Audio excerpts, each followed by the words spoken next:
Hello and welcome to the 8th video in this series. We start with problem number 71. An observer in an inertial frame finds that at a point P, the electric field vanishes but the magnetic field does not. This implies that in any other inertial frame, the electric field E and the magnetic field B satisfy what? So note that the following two quantities E dot B and E square minus B square are Lorentz invariant.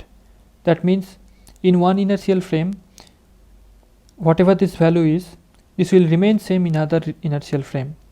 In our case, in that particular inertial frame where the electric field vanishes, that is E is equal to 0 and B is non-zero, so E dot B must be 0 in that frame. So in other frame where E is changed to E prime and B is changed to B prime, so E prime dot B prime will also remain 0. So option B is the correct answer. Problem number 72. A large spherical soap film of radius d has a refractive index 4/3. A narrow beam of yellow light is incident on the film at an angle of 30 degrees. What is the value of d for which a constructive second order interference would occur for the reflected wave? So we have the following situation. Some of the incident rays get reflected from the upper layer and some get transmitted and then reflected from the lower layer, and these two outgoing rays interfere. So we have to find the optical path difference between these two rays, and it is given by delta equal to 2d mu cos r. This angle r is this, and it can be found by the Snell's law. Sine of I, the incident angle, is equal to mu times sine of r. Thus cos r is equal to square root of 1 minus sine squared r, and if you calculate this, this would be square root of 55/64. This. Now note that since the incident beam is getting reflected from a denser medium, there will be a phase change of pi at this point. So we have delta plus that phase change in terms of wavelength is λ/2 is equal to 2 lambda, or delta is equal to 3/2 lambda, and putting the value of delta 2d mu cos r is equal to 3 λ/2. So d is equal to 3 lambda divided by 4 mu cos of r. If you calculate this, this will be around 3900 Armstrong. So option A is the correct answer. Problem number 73. XZ plane is the interface between two dielectric media. An electromagnetic wave with electric field vector E given by this is incident on this interface. Then which of the following statements is true? So we have this situation, the XZ plane and the incident beam with its electric field vector pointing along the z direction. So let's go over the options. Option A says the electric field in the incident and the transmitted waves are in the opposite phase. This is not the case. The electric field in the incident as well as in the transmitted waves are in same phase. Option B says the electric field in the transmitted wave is along the k direction. This is not the case because the electric field of the transmitted wave is in the k direction, so the magnetic field has to be perpendicular to that.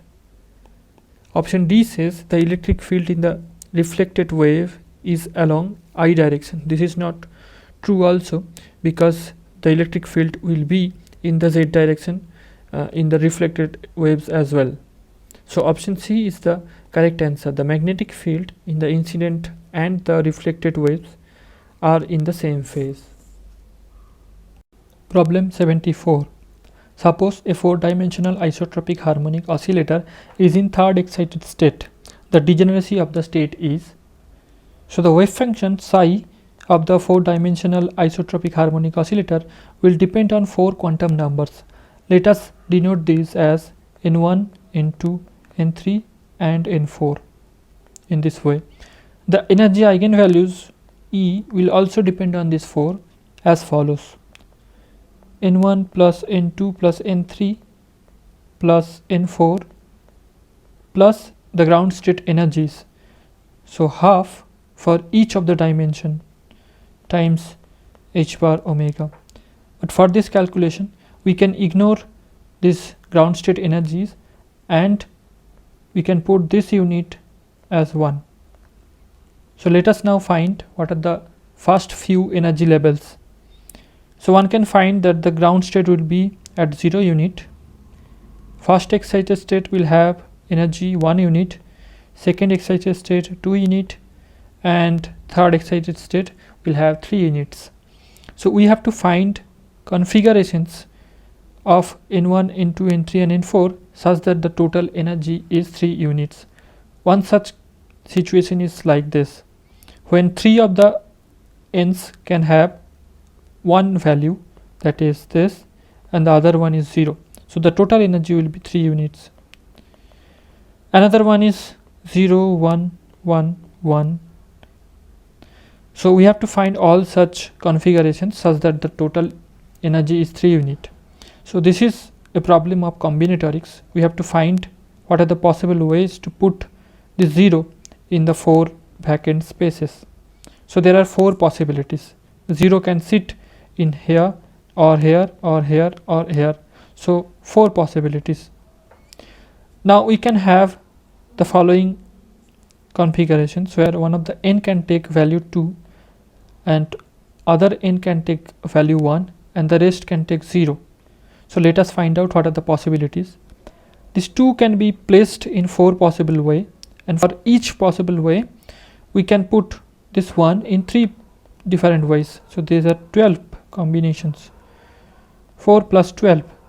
And there is another configuration, that is when one of the n can take value 3 and the rest take 0 value. So this the number of configurations is 4. So 12 plus 4 plus 4 is equal to 20. So option A is the correct answer. Problem number 75. The electric field of an electromagnetic wave is given by this. The wave is, so it cannot be a linearly polarized light because the oscillatory functions in Ex and Ey are different. Here it is sine function and here it is cos function. So this cannot be a linearly polarized light. On the other hand, it cannot be circularly polarized light because the amplitudes are different. So thus it must be an elliptically polarized light. So let us now see what the direction is. To see the direction, we plot the following diagram. The x-axis and y-axis are drawn in such a way that the z-axis, which can be obtained by the right hand screw rule, points towards the observer. And now we assume that z equal to 0. Thus E of x is given by minus 3 sin omega t and E of y is given by cos of omega t. At t equal to 0, E of x is given by 0 and E of y is 4. So the vector, electric field vector, points here. As t goes on, the electric field E of x decreases and becomes negative, and E of y also started to decrease. Thus after some time the electric field vector points towards this. The polarization is anti-clockwise. So option D is the correct answer. Problem number 76. Two homonuclear diatomic molecules produce identical rotational spectra, even though the atoms are known to have different chemical properties. What can we conclude from this? The rotational constant B is given by h bar square by 2I, and I is the moment of inertia, which is equal to mu times r squared. Since the two homonuclear diatomic molecules have identical rotational spectra, that means their masses should be same and the distance between the two atoms should be same. On the other hand, these two atoms, these two molecules have different chemical properties. That means their atomic number are different. Thus, option B, the atoms are isomer with same atomic weight, is the correct answer. Problem 77. A particle of mass m has a wave function satisfying the Schrodinger equation with a potential V as a function of r is equal to V1r plus I V2r, where V1 and V2 are real functions. The consequence of having complex potential is that the particle in a state can decay with time. So option C is the correct answer. Problem 78. In computing the splitting of spectral lines in a weak magnetic field, the Landé G factor arises because of option B, spin orbit coupling. Problem 79. A quantum particle is moving in one dimension under the influence of a symmetric potential. If V of x is finite everywhere, then which of the following functions may be a valid wave function of the ground state of this particle? So, as the potential is symmetric, the ground state will be symmetric also. So, psi of minus x will be psi of x. So, this eliminates the first option and the last options, and we use the information that V of x is finite everywhere. That means we will not observe any discontinuity of the first derivative of the wave function such as this for the ground state. So, this corresponds to the wave function given in option C. So, this is also not possible. So, option B is the correct answer.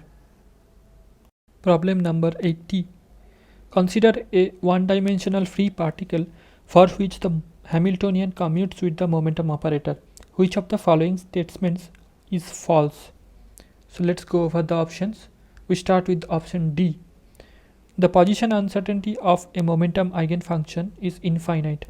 This is true because of the uncertainty principle. Option C says the position operator does not commute with the Hamiltonian. This is also true because the Hamiltonian H is essentially p square by 2m and the position operator does not commute with the momentum operator. Option B says all momentum eigenfunctions are eigenfunctions of the Hamiltonian too. This is also true because of this expression. So, option A says all energy eigenfunctions are eigenfunctions of the momentum too. This is the false statement. So, option A is the correct answer.